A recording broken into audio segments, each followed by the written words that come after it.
En référence au site missionnaire de la Divine Volonté, je vous présente un extrait du Livre du ciel, le tome 9. Qu'est-ce qui conduit l'âme à me manger comme un mets? Demande Jésus. L'amour. Alors que j'étais dans mon état habituel, dit Louisa, Jésus se montra brièvement et me dit, Ma fille, il n'y a rien qui surpasse l'amour, ni le savoir, ni la dignité et encore moins la noblesse. Au plus, les personnes bien intentionnées qui utilisent ces choses pour spéculer à mon sujet arrivent à améliorer quelque peu leur connaissance sur moi. Mais qu'est-ce qui conduit l'âme à faire de moi sa propriété? L'amour. Qu'est-ce qui conduit l'âme à me manger comme un mets?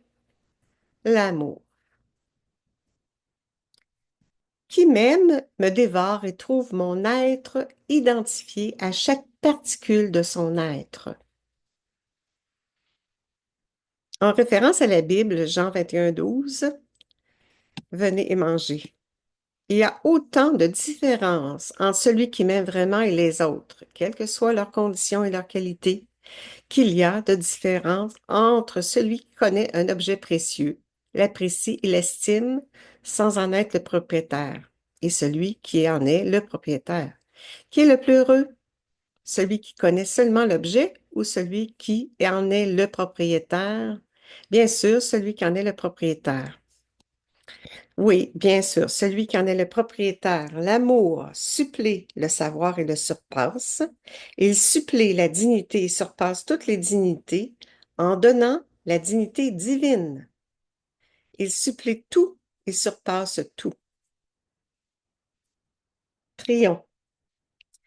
Jésus, je me fonds dans ton adorable et divine volonté pour multiplier mon amour et donner à chacune de tes intentions d'amour des baisers de divine intention d'amour, des actes d'adoration et des réparations divines imprégnées d'amour. Que tous, du plus petit au plus grand de tes enfants, t'aiment de l'amour dont tu nous aimas le premier.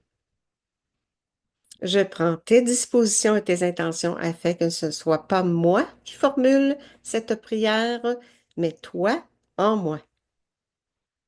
Tout pour la gloire de Dieu le Père et pour le salut du monde. Merci, bonne journée.